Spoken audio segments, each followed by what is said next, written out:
رات میں سونے سے پہلے وہ حنان کے کمرے میں جا کر اچھی طرح اطمینان کر کے اس کو کمرے کا دروازہ لاک کرنے کا کہہ کر اپنے روم میں آئی تھی۔ آج شاہنواز وجیہہ کے روم میں موجود تھا۔ نوین بیڈ پر لیٹی ہوئی کافی دیر تک دیوار پر نصب LED میں کوئی ٹاک شوق دیکھنے میں مصروف تھی۔ کافی دیر اسکرین پر نظریں ٹکائے اب اس کی آنکھیں دکھنے لگی تھی تو وہ سونے کے لیے لیٹ گئی۔ رات کا نہ جانے کون سا پہر تھا جب اسے اپنے کمرے میں کسی کی موجودگی کا احساس ہوا، مگر نیند کا غلبہ اتنا شدید تھا کہ آنکھیں نہیں کھل پا رہی تھیں۔ دروازہ تو وہ اپنے ہاتھ سے لاک کر کے سوئی تھی، اس لیے اپنے دماغ کو نیند میں ہی مطمئن کرنے لگی اور پاؤں سے لے کر سر تک اوڑھ گئی۔ اوڑھے ہوئے کمفرٹر میں لیٹی رہی۔ چند سیکنڈ گزرے تو دروازہ بند کرنے کی آواز پر وہ چونکی۔ اسے لگا جیسے کوئی کمرے سے باہر نکلا ہو۔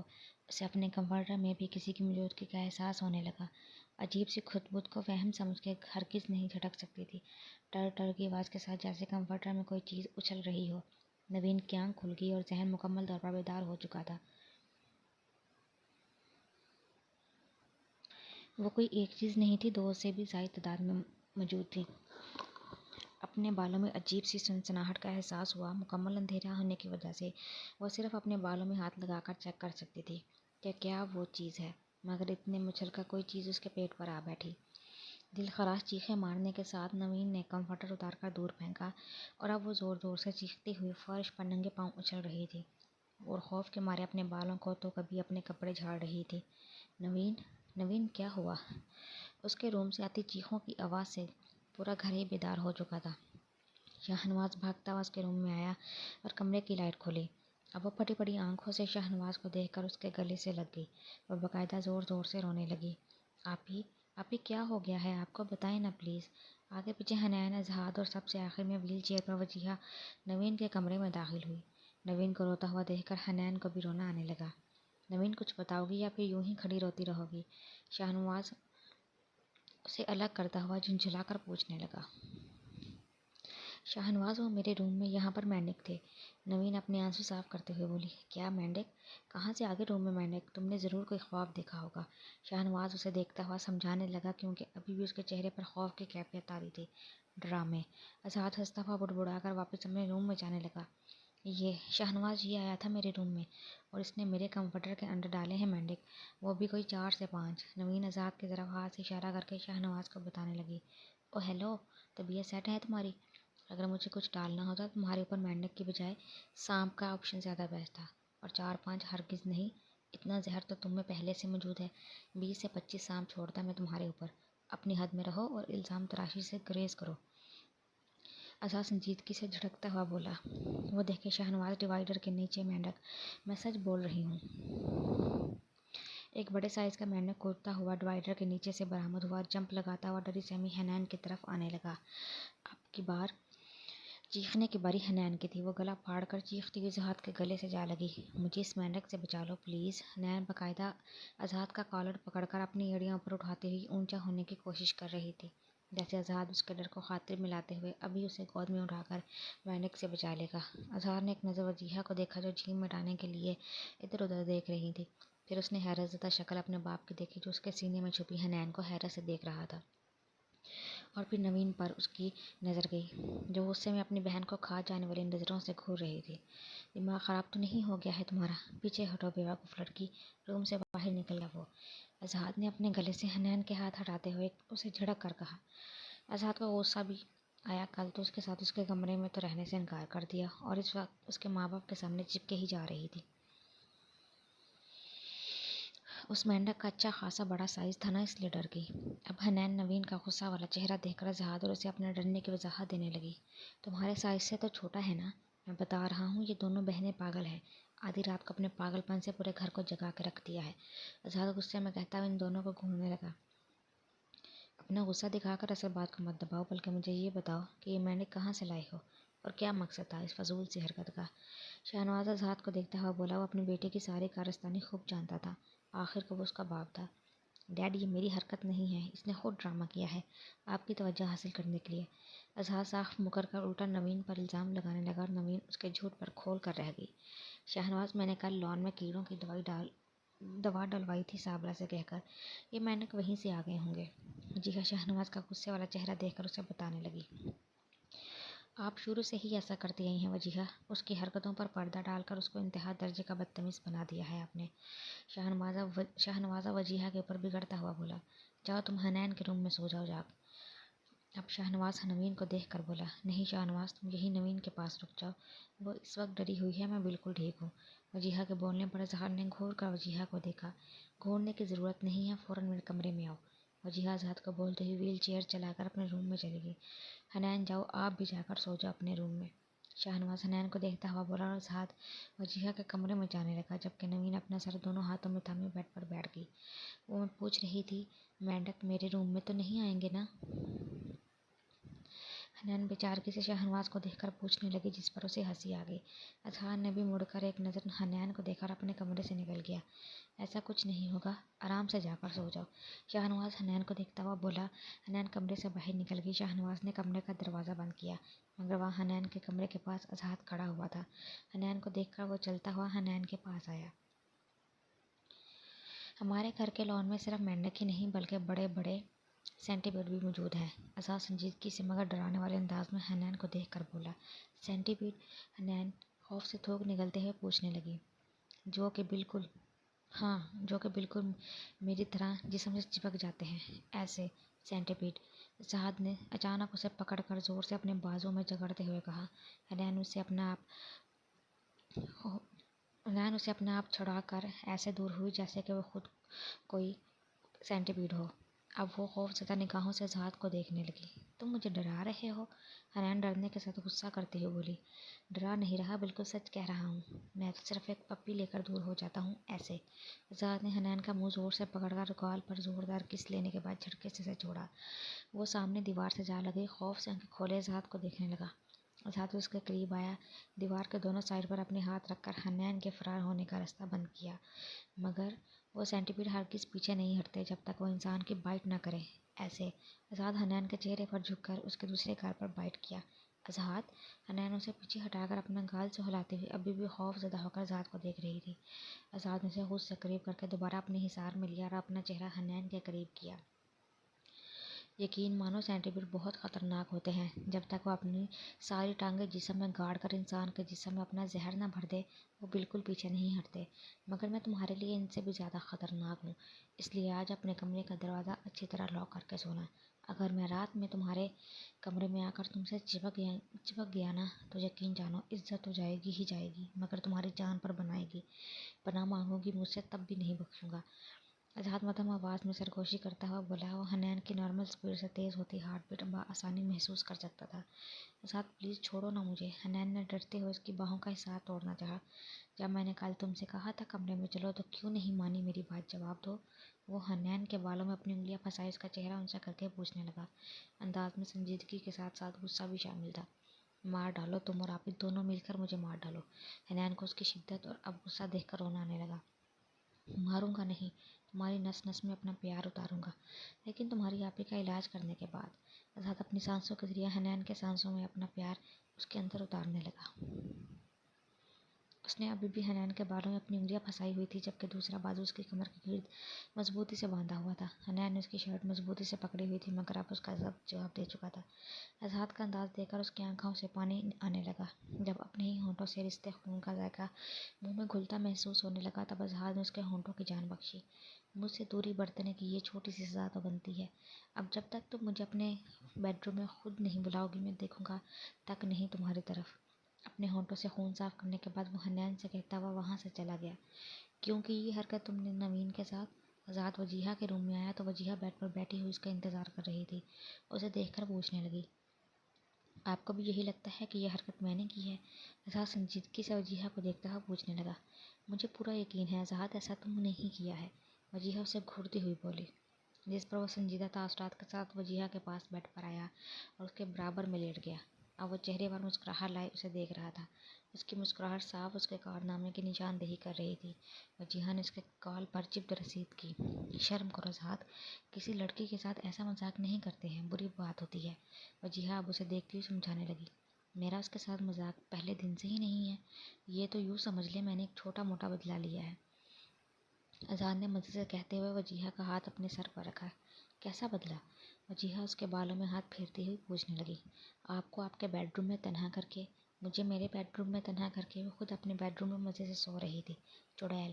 آزاد ماتھے پر شکن لائے ہوئے وجیہہ کو دیکھتا ہوا کہنے لگا، بری بات آزاد، ایسے کسی کو نہیں کہتے۔ ویسے مجھے ایسا کیوں لگ رہا ہے کہ بدلہ نہیں غصہ ہے، اور یہ کارروائی صرف اپنی تنہائی کا غصہ نکالنے کے لیے کی گئی ہے۔ وجیہہ مشکوک نظروں سے آزاد کو دیکھ کر پوچھنے لگی، کیا ہو گیا ہے ماما آپ کو؟ وہ اپنی چوری پکڑے جانے پر الٹا وجیہہ کو گھورنے لگا۔ کل سے نوین کو چہکتا ہوا دیکھ کر وہ سمجھ گیا تھا حنین کو اس کے کمرے سے نکالنے میں اسی کا ہاتھ ہے۔ مجھے کل تک محسوس ہو رہا تھا یہ نکاح صرف انتقام کے لیے کیا گیا ہے، مگر میں ایسا غلط سوچ رہی تھی۔ یعنی تمہیں اچھی لگتی ہے نوین کی بہن؟ وجیہہ آزاد کے بالوں میں انگلیاں پھیرتی ہوئی اسے پوچھنے لگی۔ ایسی تو کوئی بات نہیں ہے، آزاد وجیہہ سے نظریں چراتا ہوا بولا۔ ایسی بات نہیں ہے، مگر کہتے تو اسے بڑے پیار سے ہو ہنی۔ اب کی بار وجیہہ کے بولنے پر آزاد مسکرایا۔ مجھے شروع میں معلوم نہیں تھا وہ نوین کی بہن ہے، آزاد وجیہہ کو دیکھتا ہوا اب سنجیدگی سے اسے بتانے لگا، جس پر وجیہہ نے ہلکا مسکرا کر اپنا سر جھٹکا۔ آپ کو کیسی لگی ہنی؟ میرا مطلب ہے دیکھنے میں نیچر وائز۔ آزاد وجیہہ کو دیکھتا ہوا پوچھنے لگا۔ نیچر کا 2 دن میں معلوم نہیں ہو سکتا، دیکھنے میں کافی خوبصورت ہے، بس ہائٹ تھوڑی سی چھوٹی ہے۔ وجیہہ نے آخری بات شرارت میں بولی تھی، جس پر آزاد ہنسا۔ چھوڑیں، اب ہائٹ کا کیا کرنا ہے، کون سا ہمیں اس سے اپنے گھر کے پنکھے صاف کروانے ہیں؟ آزاد کی بات سن کر وجیہہ ہنس دی۔ آزاد کی پسندیدگی کے بارے میں جاننے کے بعد وجیہہ نوین کی کل کی باتوں پر کنفیوز ہونے لگی۔ حنین بھی تمہیں پسند کرتی ہے؟ وجیہہ نے آزاد کو دیکھتے ہوئے پوچھا۔ مجھے نہیں معلوم اس کی فیلنگز میرے بارے میں کیا ہیں۔ وہ واقعی نہیں جانتا تھا کہ حنین کے دل میں اس کے لیے فیلنگز موجود بھی ہیں، یا پھر وہ ہی حنین کو پاگلوں کی طرح چاہنے لگا ہے۔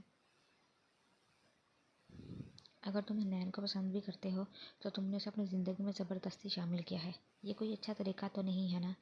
غلطی تم نے کی ہے، اب تھوڑا سا ٹائم بھی دو اسے، جب تک اس کا دل صاف نہیں ہو جائے تب تک۔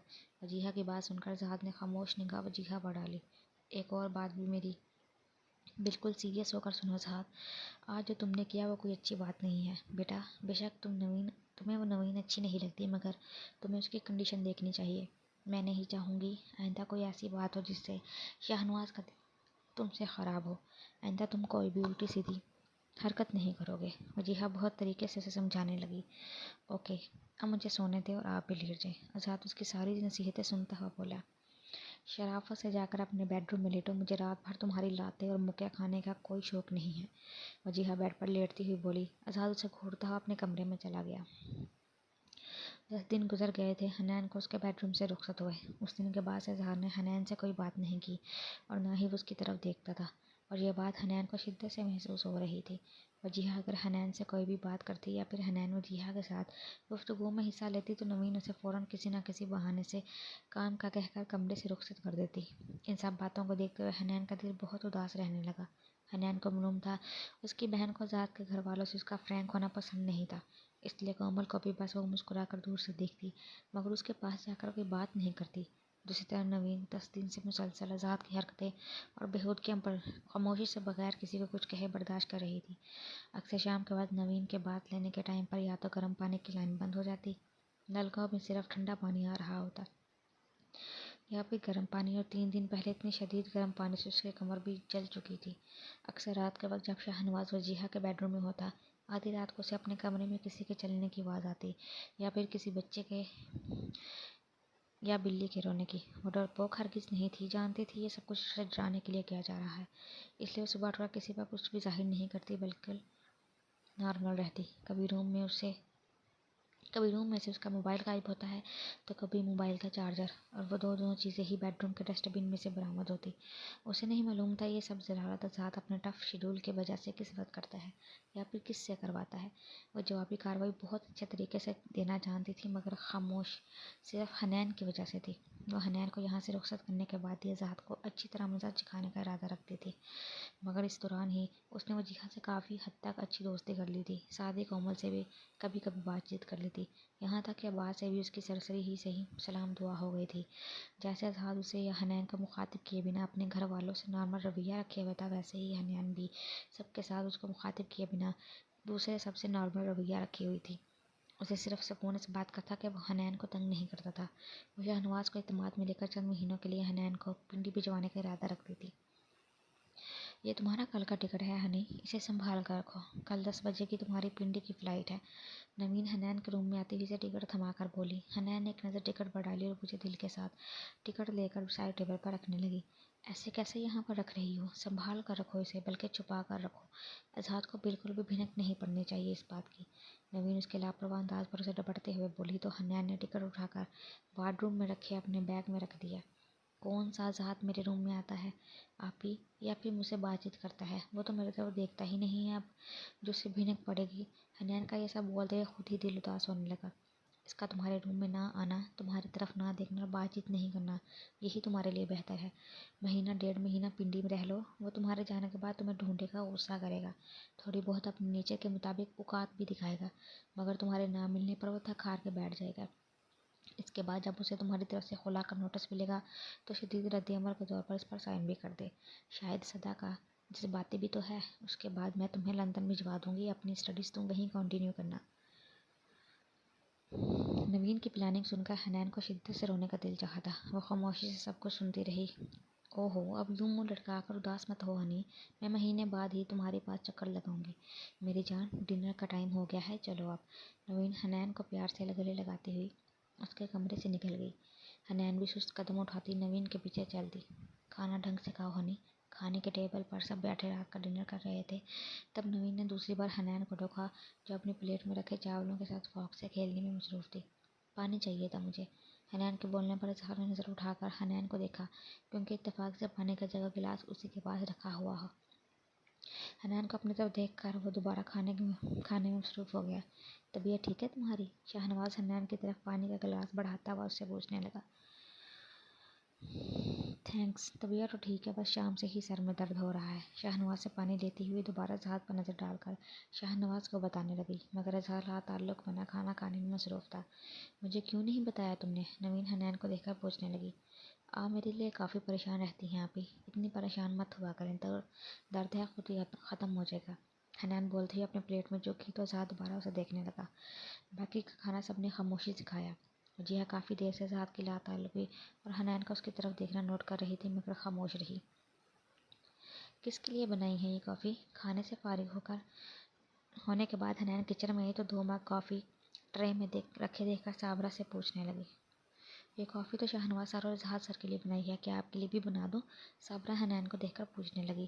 ہاں، میں اپنے لیے کافی کا ہی کہنے آئی تھی۔ لاؤ یہ کافی میں دے کر آتی ہوں، تو میرے لیے کافی بنا کر میرے روم میں پہنچا دو۔ حنان صابرہ سے ٹرے لیتی ہوئی کچن سے نکل گئی۔ اے بیٹا، آپ کو کافی لانے کی کیا ضرورت تھی؟ صابرہ کہاں ہے؟ شاہنواز اور اظہار کے ڈرائنگ روم میں بیٹھے آفس کے متعلق ڈسکس کر رہے تھے۔ تب حنان کافی کے مگ ٹرے میں تھامے روم کے اندر داخل ہوئی تو شاہنواز حنان کو دیکھ کر بولا، کوئی بات نہیں، صابرہ میرے لیے کافی بنا رہی تھی تو میں نے سوچا آپ کو کافی میں سرو کر دوں۔ حنان مسکرا کر شاہنواز کو جواب دیتے ہی ان دونوں کے پاس آئی اور باری باری کافی سرو کرنے لگی۔ تم یہاں کیا کر رہی ہو ابھی تک؟ اپنے روم میں نہیں گئی؟ حنان نے اظہار کی طرف کافی کا مگ بڑھایا تو اظہار اسی کو دیکھتے ہوئے کافی کا مگ لے رہا تھا۔ اظہار کو محسوس ہوا جیسے حنان اسے کچھ کہنا چاہتی ہو، مگر ویسے ہی روم میں نوین آ گئی۔ جی آپ ہی بس جانے ہی والی تھی، کیا آپ تھوڑی دیر بعد میرے روم میں آ سکتی ہیں؟ نوین کی بات سن کر حنان ایک دم ہڑبڑائی، پھر اچانک نوین سے روم میں آنے کا کہنے لگی تو اظہار حنان کو دیکھتا ہوا کچھ سوچنے لگا۔ کیوں، خیریت؟ نوین نہ سمجھنے والے انداز میں حنان سے پوچھنے لگی۔ یہ خیریت ہے، بس یوں ہی کہہ رہی تھی۔ حنان نوین سے بولتے ہی وہاں سے چلی گئی۔ شاہنواز، کیا آج آپ نے سونا نہیں ہے؟ نوین اب شاہنواز کو دیکھ کر پوچھنے لگی۔ سونا ہے، مگر وجیہہ کے روم میں، تم اپنے روم میں جا کر سو جاؤ۔ شاہنواز کے بولنے پر نوین اسے چونک کر دیکھنے لگی، مگر شاہنواز اپنے سامنے کھلی فائل کو دیکھنے میں مصروف تھا۔ مگر کل تو آپ وجیہہ کے پاس انہی کے روم میں تھے نا؟ نوین وہیں کھڑی ہو کر شاہنواز کو یاد دلانے لگی۔ میں ایک ضروری ڈسکشن کر رہا ہوں اور تم بیچ میں انٹرپٹ کر کے مجھے ڈسٹرب کر رہی ہو۔ اپنے روم میں جاؤ نوین۔ اب کی بات شاہنواز نے سخت لہجے میں کہا جس پر نوین حیرت سے اسے گھورتی رہ گئی۔ اسے شاید یہ بات اتنی بری نہیں لگتی اگر وہ اظہار کے سامنے نہ کہی ہوتی۔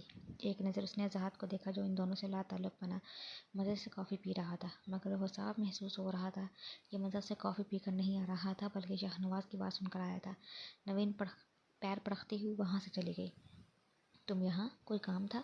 وجیہہ جو کہ ہاتھ میں ٹیوب پکڑے بیڈ پر اپنے پاؤں سیدھے کیے بیٹھی تھی شاہنواز کو روم میں آتا دیکھ کر تعجب سے پوچھنے لگی۔ کیوں، اپنی بیوی کے پاس صرف کام سے آیا جاتا ہے؟ شاہنواز وجیہہ کے ہاتھ سے ٹیوب لیتا ہوا بیڈ پر اس کے سامنے بیٹھ کر پوچھنے لگا۔ نہیں، میرے کہنے کا مطلب تھا تمہیں آج نوین کے پاس۔ وجیہہ اپنی بات کی وضاحت دینے لگی۔ کم آن وجیہہ، آپ اپنے گھٹنوں میں شام سے پین فیل ہو آپ کو اپنے گھٹنوں میں شام سے پین فیل ہو رہا تھا تو میں آپ کے پاس آ گیا، شاہنواز ٹیوب میں موجود جیل ہاتھ میں نکالتے ہوئے بولا۔ تم رہنے دو، میں صابرہ سے لگوا لیتی ہوں، وجیہہ اس کا ارادہ بھانپ کر بولی۔ کیوں؟ کیا میں پہلی دفعہ یہ کام کر رہا ہوں یا پھر آپ کو شرم آ رہی ہے؟ دوسری بات پر شاہنواز نے مسکرا کر وجیہہ کو دیکھا تو وجیہہ مسکرانے لگی۔ آپ نے بالکل اپنے آپ کو چھوڑ دیا ہے، اپنا خیال رکھا کرے وجیہہ۔ جیل سے اس کے گھٹنوں پر مساج کرتے ہوئے شاہنواز وجیہہ کو بولنے لگا۔ کس کے لیے؟ وجیہہ شاہنواز کو دیکھ کر پوچھنے لگی۔ کس کے لیے خیال رکھا جاتا ہے؟ میرے لیے، ہمارے بچوں کے لیے، اپنے خود کے لیے؟ شاہنواز سنجیدگی سے وجیہہ کو دیکھتا ہوا کہنے لگا۔ اب یہ مت سوچیے گا کہ نوین کے آنے کے بعد مجھے آپ کی فکر نہیں ہے، اس طرح شکوہ کن نگاہوں سے مت دیکھا کرے آپ مجھے۔ میں وہی ہوں جس نے آپ سے شادی کی ضد کرنے پر ابا اور میاں اور ماں جی سے جوتے کھائے تھے۔ شاہنواز اسے پچھلا وقت یاد دلاتا ہوا بولا، جسے یاد کر کے وجیہہ بھی مسکرانے لگی۔ وہ اپنا کوئی شکوہ کر کے شاہنواز کا موڈ نہیں خراب کرنا چاہتی تھی، مگر اسے کومل کا خیال آیا۔ شاہنواز، تم نے کومل سے بات کرنا بالکل چھوڑ دیا ہے، تم تو کہتے تھے کہ تمہیں اپنے بیٹے کے مقابلے میں بیٹی سے زیادہ محبت ہے۔ وجیہہ کی بات سن کر شاہنواز کے چہرے پر مسکراہٹ غائب ہو گئی، وہ بیڈ سے اٹھ کر ٹیشو سے اپنے ہاتھ صاف کرنے لگا۔ کس طرح سر جھکایا ہے اس نے میرا، نقصان ہوا ہے اس کی وجہ سے کسی دوسرے کا، آپ اتنی جلدی بھول گئی، کس طرح اس نے اعتبار توڑا تھا ہمارا۔ شاہنواز وارڈروب سے کپڑا نکالتا ہوا وجیہہ کو بولنے لگا۔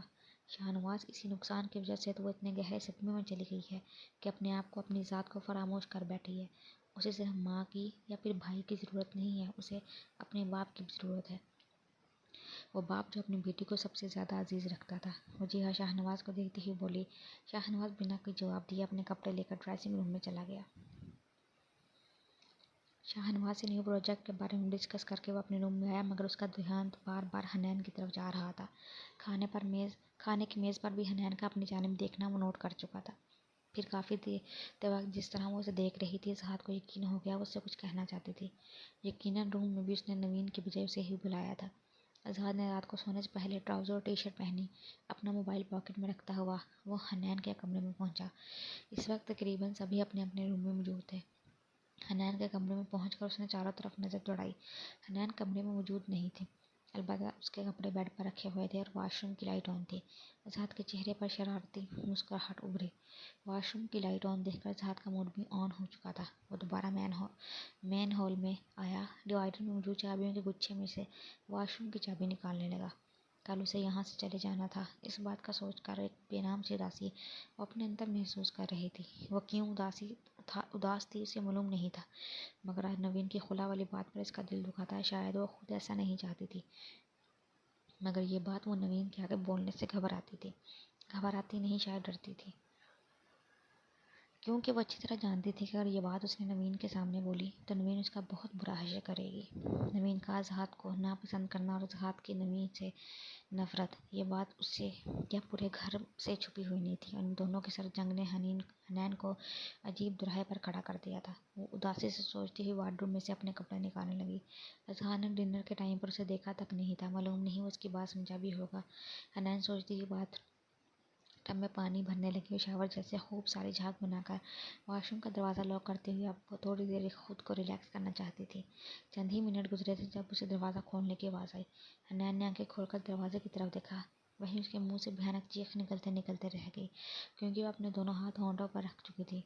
مگر اظہار کی پوری طرح آنکھیں اور منہ کھلا دیکھ کر اس نے جلدی سے اپنی دونوں ٹانگیں سمیٹ کر سینے پر جماتے ہوئے اپنے دونوں ہاتھ ٹانگوں سے باندھے۔ بے شرم انسان، شرم نام کی کوئی چیز تم میں ہے بھی کہ نہیں؟ باتھ ٹب کے اندر بیٹھی ہوئی حنین غصے میں چلاتے ہوئے ذات کو بولنے لگی۔ اسے سمجھ نہیں آیا وہ اپنی حالت پر روئے یا پھر اپنے سامنے کھڑے اس بےہودہ انسان پر غصہ کرے، جس کی آنکھیں ہی نہیں بلکہ وہ پورا ایک سے مشین بنا ہوا اسے دیکھنے میں مصروف تھا۔ شرم تو اسے آنی چاہیے جس کے تن پر کپڑے نہیں ہیں، میں تو اس وقت بڑے کپڑوں میں موجود ہوں۔ ویسے شاور جیل سے جہاں کچھ زیادہ ہی بنا لیے تم نے، ویو کے کچھ کلیئر نظر نہیں آ رہا، تھوڑی سی اونچی ہو کر بیٹھو۔ وہ اپنی ہنسی چھپانے کی بھرپور کوشش کر رہا تھا، مگر یہ کوشش ہی لگ رہی تھی۔ اس کی بات سن کر اور اس کی ہنسی دیکھ کر حنین نے پاس پڑے ہوئے شیمپو کی بوتل کھینچ کر اس کے ماری، جو اظہار نے ہنستے ہوئے کیچ کر لی۔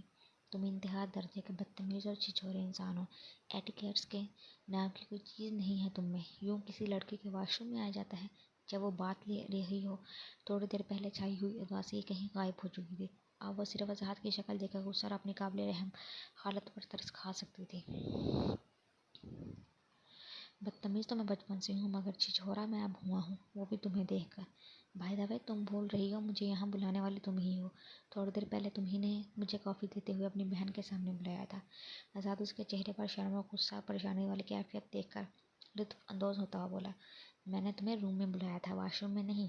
حنان غصے میں جھنجھلاتی ہوئی بولی، اور وہ ابھی بھی گھٹنے سینے سے جوڑ کر دونوں ہاتھ ٹانگ گھٹنوں سے باندھے ہوئے بیٹھی تھی۔ جہاں پر بھی بلایا ہو ڈارلنگ، مگر میں آیا تمہارے بلاوے پر ہی ہوں۔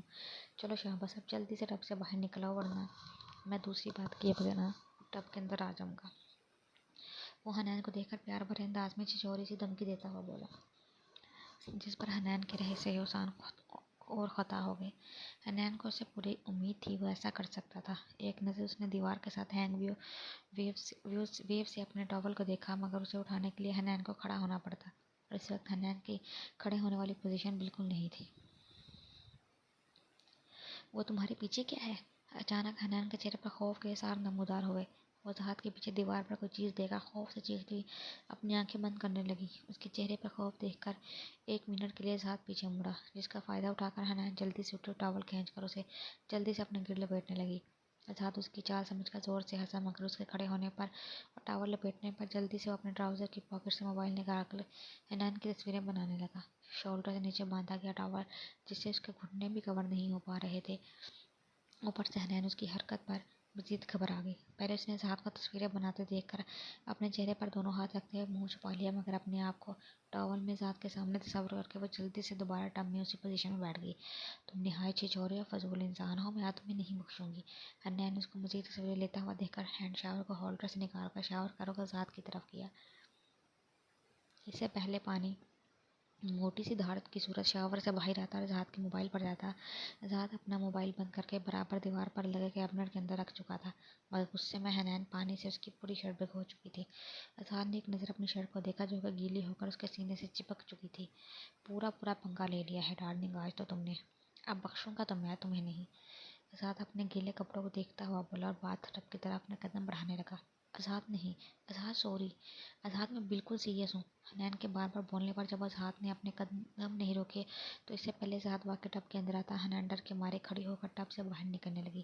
آزاد جو کہ اس کے قریب آ چکا تھا، مگر بدقسمتی سے ٹب سے باہر پڑے جہاں اس کا پاؤں سلپ ہوا، اور حنان جو کہ ٹب سے باہر نکل رہی تھی، آزاد اس کے اوپر گر پڑا اور وہ دونوں ہی اب باتھ ٹب کے اندر موجود تھے۔ حنان نے اپنی آنکھیں زور سے بند کی ہوئی تھی، اس نے آہستہ آہستہ اپنی آنکھیں کھولی تو ذات کو اپنے اوپر جھکا پایا۔ اس کا چہرہ اب سنجیدہ تھا، مگر آنکھوں میں شرارت ہنوز برقرار تھی۔ کیا ارادہ ہے پھر ہنوی؟ ڈارلنگ، آج تھوڑا سا بات اپنے شوہر کے ساتھ لے لو۔ آزاد حنان کے اوپر سے اٹھ کر ٹب میں بیٹھتا ہوا بولا، مگر ساتھ اس نے حنان کو کمر سے تھام کر اسے اپنے اوپر گرا لیا۔ تم اس وقت مجھے کتنے عجیب لگ رہے ہو تم اندازہ نہیں لگا سکتے۔ حنان کو اس کی آنکھوں سے الجھن ہو رہی تھی، جس میں بے شرمی اور شرارت کوٹ کوٹ کے بھری ہوئی تھی۔ حنان نے اس کی نظروں سے پریشان ہو کر اس کے سینے میں منہ چھپا لیا، اور تم اس وقت مجھے کتنی سیکسی لگ رہی ہو، اگر تمہیں ذرا بھی اندازہ ہو جائے تو تم ساری رات یوں ہی میرے سینے میں منہ چھپائی بیٹھی رہو گی۔ آزاد اس کے کندھے اور گردن پر پانی سے چپکے بالوں کو پیچھے کرتا ہوا بولا۔ حنان نے اس کی بات سن کر اپنا چاہا تو آزاد نے اپنا دوسرا بازو حنان کی کمر کے گرد حائل کر دیا، اب اس کے کندھے پر اپنے ہونٹ جمائے بیٹھا تھا۔ تمہیں مجھ پر کبھی بھی ترس نہیں آتا؟ کم از کم اس وقت میں میری کنڈیشن دیکھ کر مجھ پر ترس کھانا چاہیے۔ حنان اس کے سینے سے لگی ہوئی اپنے کندھے پر آزاد کے ہونٹوں کا لمس محسوس کر کے اس سے شکوہ کر رہی تھی۔ آزاد نے اس کے کندھے سے اپنے ہونٹ ہٹا کر حنان کے بالوں میں اپنی انگلیاں پھنسا کر اس کا چہرہ اپنے سامنے کیا۔ اس ٹائم ترس تو نہیں کھانا چاہیے مجھ پر، اس ٹائم ترس تو تمہیں کھانا چاہیے مجھ پر، جو اس وقت میری کنڈیشن ہو رہی ہے تم 1% بھی نہیں سمجھ سکتی۔ اگر کوئی مجھ سے پوچھے کہ اس وقت مجھے سب سے بری چیز کیا لگ رہی ہے تو میں جواب دوں گا یہ ٹاول۔ آزاد نے اپنی نظریں جھکا کر اس کے ٹاول کو دیکھا۔ حنان نے اسے کے گال پر چپت لگائی۔ کتنا سارا اسٹاک ہے تمہارے پاس ان فضول قسم کی باتوں کا؟ حنان غصے اور شرم سے سرخ چہرے کے ساتھ گھورتی ہوئی بولی۔ صرف باتوں کا ہی نہیں، حرکتوں کا بھی۔ آزاد نے بولنے کے ساتھ اس کے بالوں کو چھوڑ کر اس کے ٹاول کی طرف اپنا ہاتھ بڑھایا۔ حنان نے زور سے اس کے ہاتھ پر اپنا ہاتھ مارا، مگر دوسری پل وہ آزاد کے آنکھیں دکھانے پر سہم گئی۔ تو مجھے اس طرح ڈراؤ گے تو میں سیریسلی رو دوں گی۔ حنان نے بولنے کے ساتھ رونے والی شکل بنائی، جس پر اظہار نے اپنی ہنسی چھپانے کے لیے حنان کے ہونٹوں پر اپنے ہونٹ رکھ دیے۔ حنان نے ایک بار پیچھے ہونا چاہا، اظہار نے دوبارہ اس کے بالوں میں اپنی انگلیاں پھنسائی، کمر کے گرد ہزار تنگ کیا۔ ہنی، باہر سے نوین کی آواز آئی تو حنان بدک کر پیچھے ہٹی، جیسے کسی نے پانی میں کرنٹ چھوڑا ہو۔ او مائی گاڈ، یہ تو آپ ہی روم کے اندر آ چکی ہیں، حنان بہت آہستہ آواز میں پریشان ہو کر بولی۔ اس کی حالت دوبارہ غیر ہونے لگی، اسے ایک بار پھر رونا آنے لگا۔ ایسی ہی تھوڑی نا مجھے اس لڑکی سے نفرت ہے، ہمیشہ غلط ٹائم پر آ کر یہ میرا موڈ خراب کرتی ہے۔ تو میں اسے چھوٹا موٹا ہارٹ اٹیک دلا کر ہی رہوں گا۔ آزاد خراب موڈ کے ساتھ اٹھنے کی کوشش کرنے لگا۔ آزاد نہیں، پلیز، تمہیں میری قسم۔ حنان اس کے کندھوں پر زور دے کر اسے واپس بٹھاتی ہوئی بولی۔